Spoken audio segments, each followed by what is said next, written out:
In the outage coordination world, fall is really busy.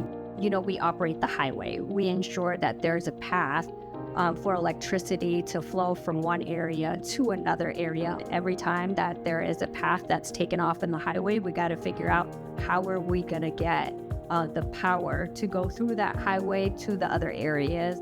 A lot of it is doing maintenance. So the resources will submit various outages to prepare for the different seasons. They have to upgrade their system. A component breaks that they didn't anticipate that they have to go in and fix. In a year, it could be anywhere between 6,000 to 7,000 transmission outages.